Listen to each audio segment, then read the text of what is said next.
Okay, let's dive into this. Welcome to today's Explainer, where we're breaking down a powerful, no-nonsense approach to productivity. We're talking about exactly why doing literally anything beats just sitting idle. But hey, before we go any further, I've got a quick challenge for you. Make this Explainer full screen, right now. Don't scroll down to the comments and don't peek at that recommended sidebar. If you can't commit your focus here for just the next few minutes, well, this information just isn't going to help you. Let's see if you can lock in and truly absorb this. So, I want you to really ask yourself right now, how many discipline videos have you watched this week? Or, even this month? We live in this wild era where thousands of self-improvement guides are just one click away. You consume them, you nod along, you get that quick hit of motivation, and you just absorb the exact same habits repeated over and over again. And yet, you're still in the exact same spot, right? Simply knowing all this advice hasn't actually moved the needle for you in life, has it? See, passive consumption, it feels a lot like progress, but it's really just a very clever disguise for procrastination. I mean, we all know the usual nonsense. Wake up at 5 a.m., meditate, build some incredibly complex morning routine. Do this, do that. Man, how many times do you need to hear this? Some of these sources even tell you to pretend your parents don't exist just to completely isolate yourself, which, let's be real, is frankly childish and totally disconnected from reality. The truth is, all these repetitive self-help cliches are completely useless without real-world application. Knowing how to build a routine means absolutely nothing if you aren't actually putting in the work. Now, what's really interesting here is this comparison.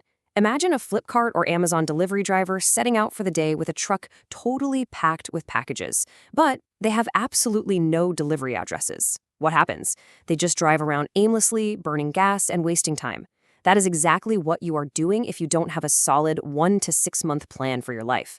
You're just waking up, eating, scrolling, passing time, and then going to bed feeling guilty, promising yourself that tomorrow will be different, but tomorrow never comes when you don't have a destination. So, the crucial point we're getting at is this: do something. Literally anything. But do not sit idle. People love to complain, "Oh, everyone says to do the work, but no one tells me what work to do."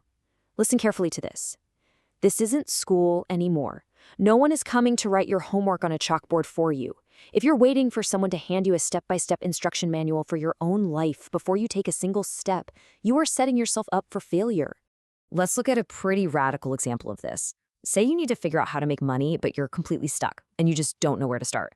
The action you should take? Literally anything productive.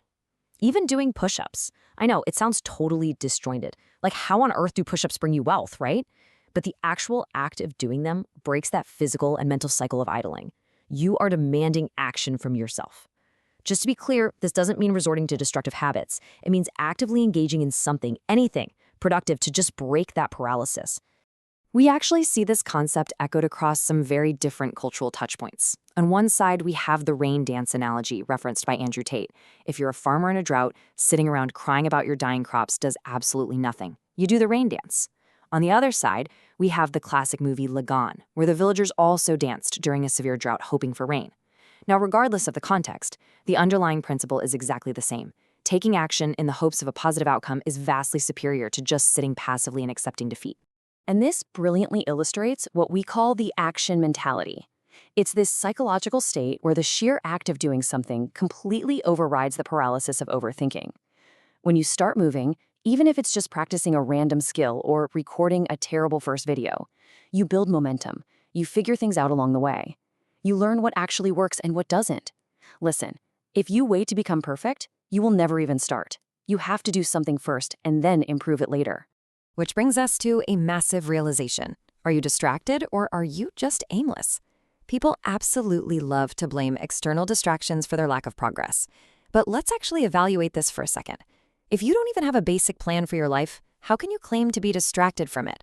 You might not actually be distracted at all. You might just be wandering aimlessly because, well, you have no target to hit.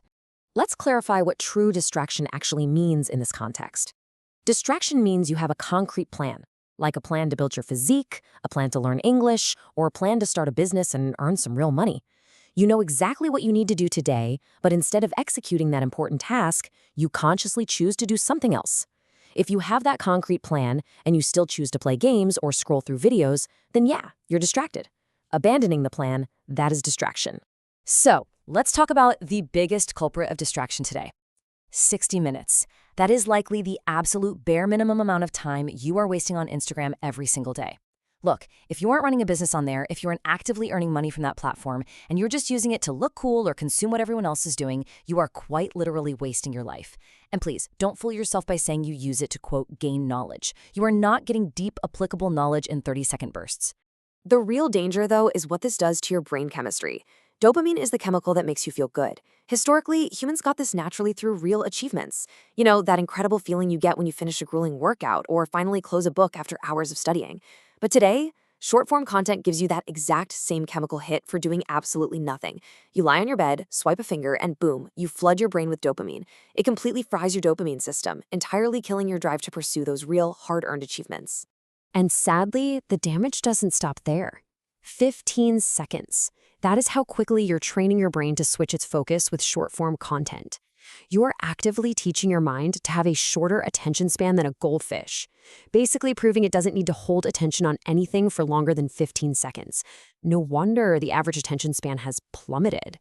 This is exactly why you try to sit down and read a supposedly boring book, and after just one page, your mind has completely wandered off. You have destroyed your ability to focus deeply.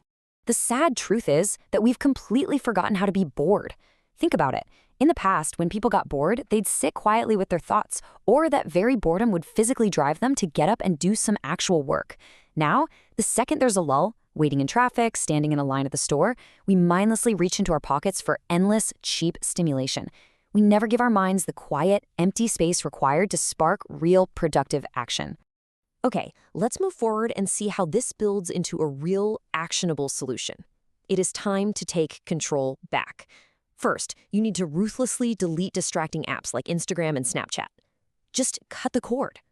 Second, sit down and make a realistic 1 to 6 month plan that is actually tailored to your life and your goals. And third, take small actions immediately. Start executing that plan today, even if it's messy, even if it's wildly imperfect. Just start. Now, to keep yourself on track, make these questions your daily, nightly ritual. Every single night, you must interrogate yourself. Did I scroll social media today? Did I waste time talking for hours about nothing? Did I watch movies instead of working? Did I just sit around? You need to identify exactly what stopped you from executing your plan that day. Look, it's perfectly okay to make a mistake, but once you realize what your specific distractions are, you must cut off those harmful habits without any attachment. I want to end today's explainer with this powerful final question to leave you thinking. What is more important, your work and your dreams, or the things giving you nothing but temporary dopamine and long-term regret? Remember, life is difficult. While you are sitting there idling, your competition is out there working every single day. And importantly, your parents are getting older. Your time to stop passing the time is right now. Your work is your primary duty. Thanks for focusing in with me today. Start executing, and I'll catch you on the next one to show you how to optimize that plan.